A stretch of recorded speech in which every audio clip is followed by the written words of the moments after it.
no? Kasi almost half na yon. So, there is no promise na yung 2.8 ba yung balanse yung tinanggal natin sa to be constructed, are we still promising something about the 2.8 million o wala na? Para klaro, para I know what to focus on, Mr. President.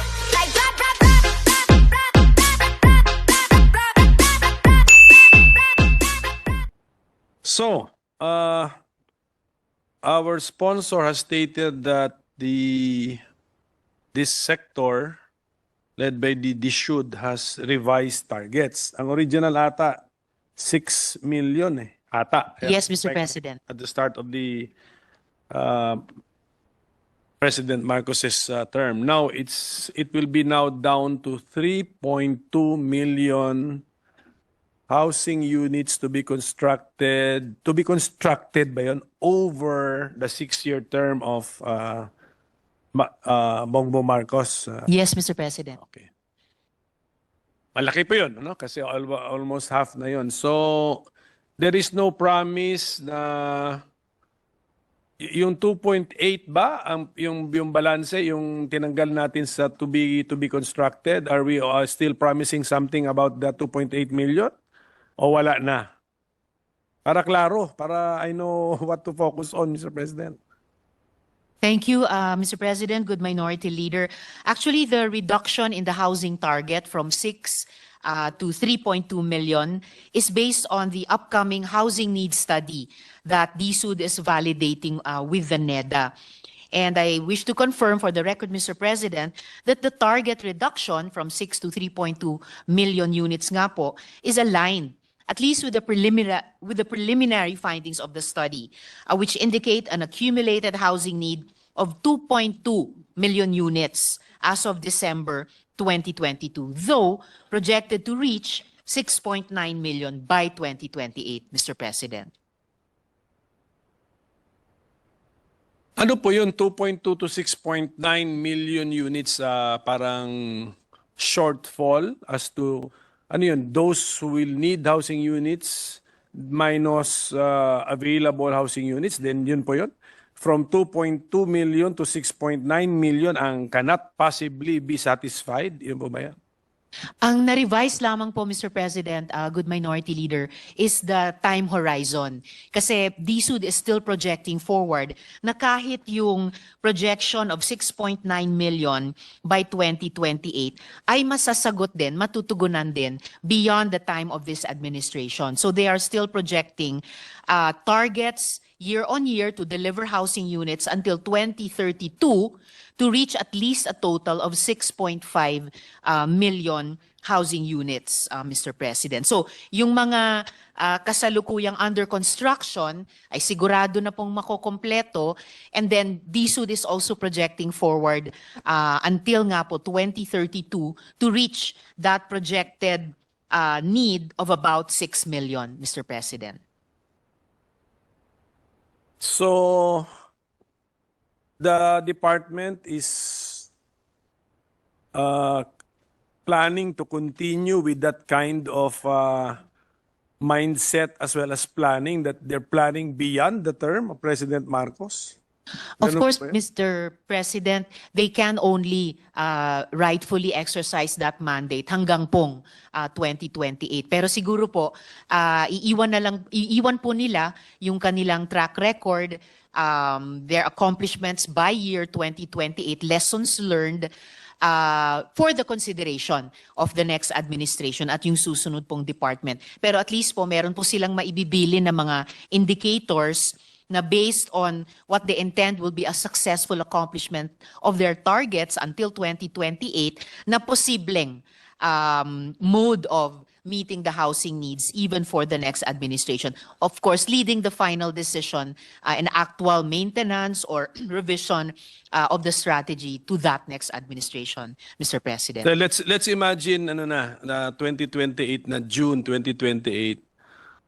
So ang plano ba ng DSUD and the housing sector is that may mga unfinished projects, ongoing but unfinished projects pa by end of the term of President Marcos. So that theoretically, pag ma-finish yung mga yon, 6 million units ang madi-deliver nila all in all. The 6 million, Mr. President, good minority leader, most probably hindi talaga ma-deliver by 2028. Pero Yes, yes. Oh. projected, given Klaro, the... klaro Yes, guys. Mr. So, President. ang madi-deliver, 3.2. Yan ang klaro. Pero meron bang, sa planning ba ng DSUD, sa mind ba nila, June 2028, may nasa start na ng mga proyekto magiging half-finished or semi-finished or unfinished but ongoing or started. And if theoretically they are all finished, they will amount to 6 million. By June 2028, Mr. President, meron na pong housing units construction started at the magnitude of a total of 907,000. And yung maa-address by actual construction completed or started by 2028 ay yung pong 3.2 million. Yun po yung target tugunan ng 4PH program in the total housing gap of 6.9 million. Yung hindi po matutugunan by 2028 ng 4PH, tinatansya po ng DSUD, pwede pa rin ma-finance by other existing programs, though not by 4PH. Also, Mr. President, for the record, by 2028, bukod sa 907,000 housing units na construction started, by that same year, 2028, meron na pong housing units delivered to the number of 1,108,924.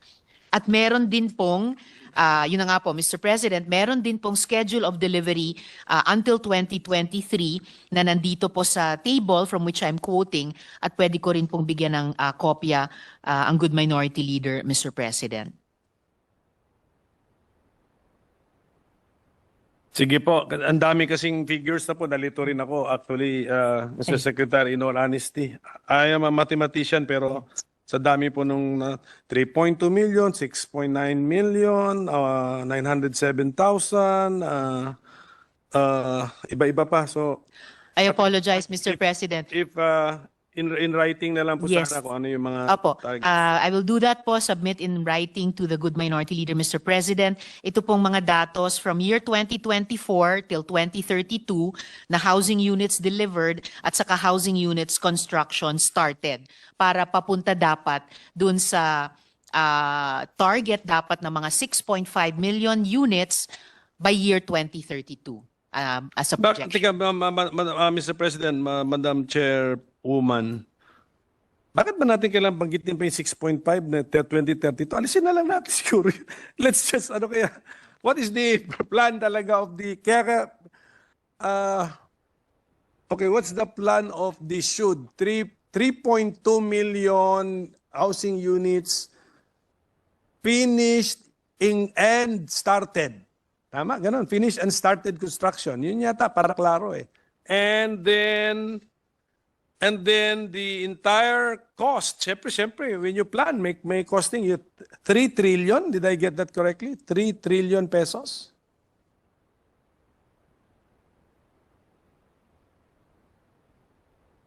Kasi kailangan ko ng time basahin ito.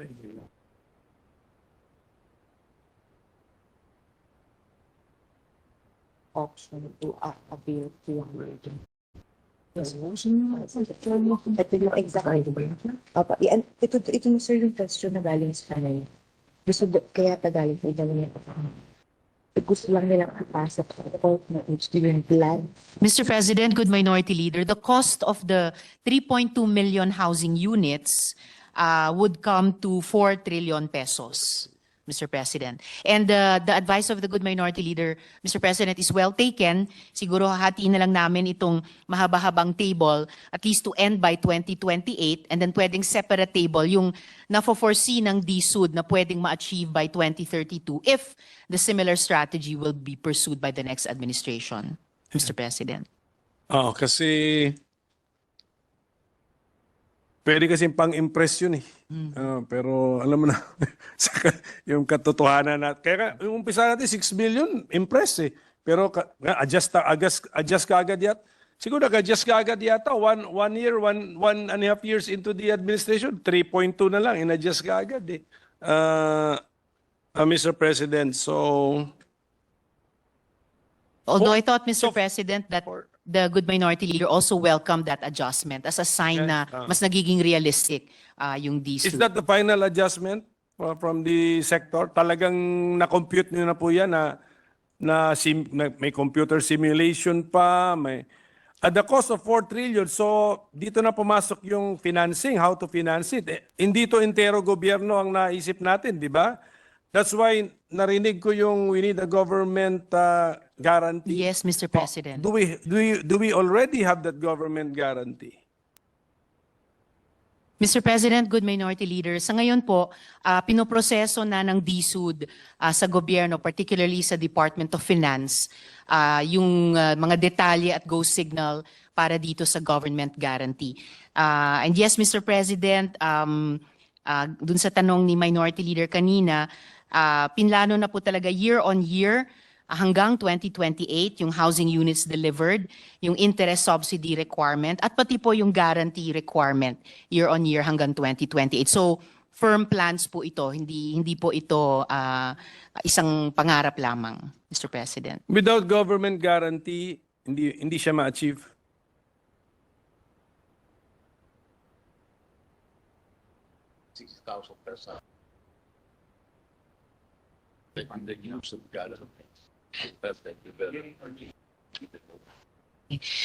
Yung guarantee, government guarantee po, Mr. President, ay mas may empower lahat ng stakeholders i-reach yung targets na kakailanganin. Without the government guarantee pa lamang, makakaproduce na po ang DSUD at key shelter agencies ng 162,000 per year. Pero maa-unlock po ng government guarantee yung higit na capacities ng mga stakeholders na to at potentially masasagot yung ilang mga challenges dun sa private sector reliances. Nabanggit ko po kanina, Mr. President, yung ilang mga challenges tulad ng lengthy loan approval processes, yung risk aversion mula sa lenders, at saka yung high interest rates. So, nakikita po ng department na with the government guarantee, matutugunan yung mga hamon na ito at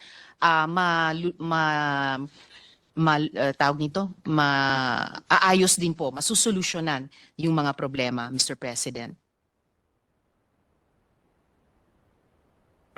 There are currently under construction 162,000 units. Well, tama yun, walang government guarantee na gawa ninyo. Yes, Mr. President. Binibilang ko yung passage of time. 2.5 years po yung nakalipas. It's not 162,000 per year actually. So, tama po ba? Kasi kung 162,000 currently under construction and you have already been in place for 2.5 years. So, yun. So, it took you 2.5 years to have 162,000 units under construction. That is Tama yun, correct. without government guarantee. Tama yun. Exactly, So, Mr. I President. don't think it's per year, Mr. President. Yes. The good minority leader is correct, Mr. President. In 2.5 years, 162,000 total ang housing units so far under the original 4PH program as conceived. Kaya po nakita po ng department na kakailanganin nila ng isang shift to address those challenges sa private sector reliance. At ito nga po yung what they hope will be a game changer, yung government guarantee system. That's why they need that. They need that. Yes, Mr. Kasi President. yun na yun, ang assumption yata yun, when you have that, then you can access capital, the participants in the program can access capital or will release capital kasi may andyan sa likod si gobyerno. Yes, Then Mr. you'll be able to probably access that 4 trillion pesos that you need to build 3.2 million units. Yes, Mr. Magkano President. lumalabas yun, Ma'am Secretary, per unit? On the average, Mr. President, aabot ng 1.5 million pesos per unit. And itong planong ito, 3.2 million units, high-rise lahat ito, condominium type. Yes, pag sinabing vertical, building. Vertical Ano bang concept development, Mr. pagka President. residential yung building? Di ba condominium ang concept doon? Condominium ang concept. Concept, di ba? Condominium is a concept. Medium and high rise, Mr. President, so almost condominium. Concept na may sarili kang unit, may common areas, etc. May, Ganon may, po, Mr. President. meron kayong sharing of expenses sa common areas. Yes, Mr. Okay. President. Sino po man target natin? May mga trabaho na, di ba? Yes, Mr. President. Pati yung rule, yung law nila. Lahat ng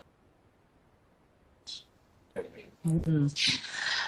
Pati po, simula po sa minimum wage earners, Mr. President, ang target nitong 4PH with government guarantee moving forward from next year and beyond. Section 5 of RA 11201 or the Department of Human Settlements and Urban Development Act provides as follows. The department shall exercise the following powers and functions. I. Policy development, coordination, monitoring, and evaluation. Subparagraph C. Formulate housing policies and programs such as public housing in coordination with the attached agencies for the homeless and underprivileged families. So, aware tayo sa mandatong ito, Mr. Secretary? Yes, Mr. President. The Ano department po ma-announce natin na programa for the homeless? Ano po ang ma-announce po natin?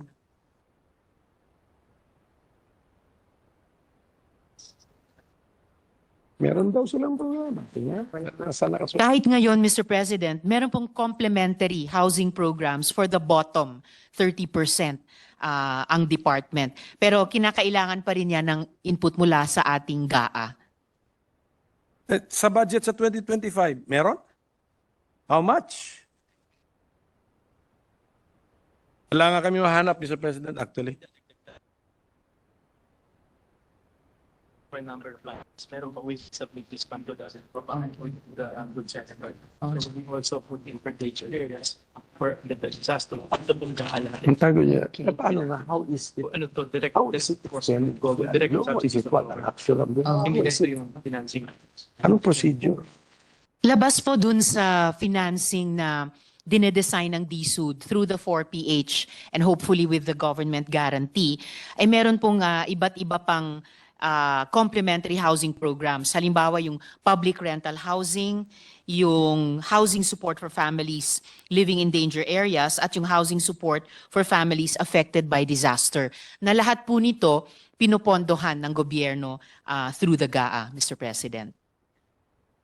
Pwede po ba sila makaturo ng pangalan ng area na tinitirhan ng mga homeless na biglang nagka-homes? Sige po, anong pangalan ng subdivision na yun or lugar na yun na proyekto ng gobyerno o ng DSUD? Pakibigay yung pangalan, pakibigay yung address ng lugar na yun.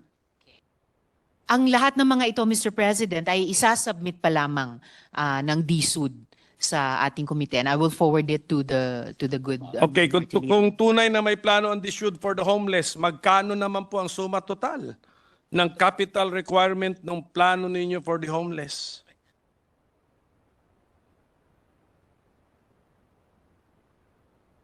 That required. Plus. Okay. Sa 100 plus oriented. Okay.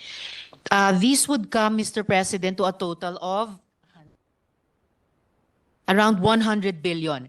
Para po dun sa public rental housing, ang tansyang budget required ay 23.86 billion.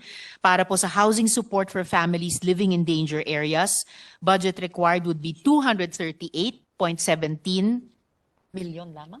Million per annum. Opo. And for housing support for families affected by disaster, yung budget required would be 34 billion pesos, Mr. President. Reflected po yan sa 2025 budget ng DSUD? Okay. Ito po, Mr. President, ang pinapasubmit na additional. So, hindi pa siya reflected sa 2025 proposed GAA. Sige pa. So si homeless, a program for the homeless na overtaken nitong condominium project natin for the minimum wage earner and above. So, ganun, is that the reality, Mr. President? Nauna yung well, maybe siguro maybe rin may housing needs din sila. You can call them homeless, but they are employed, minimum wage earner and above. Ito yung inuna natin itong 4 trillion program natin sa kanila. But the real homeless, yung mga nasa streets sa daan na nakikita namin, wish list pa. Hindi completely MR. wish list, Mr. President, dahil kinukuha lang namin yung amounts accounted for by NHA's ongoing programs. At ito po ay proceeding alongside yung pag-shift sa 4PH program na may proposed government guarantee. So sa NHA, Calamity. So si government, Sa ngayon. yes, Senator Cynthia Villar, I think Yes, Mr. is interested in our topic. Bakit naunahan ng wage earners ang homeless, Mr. President? Mr. President? Okay. Yes. Sige, ma'am.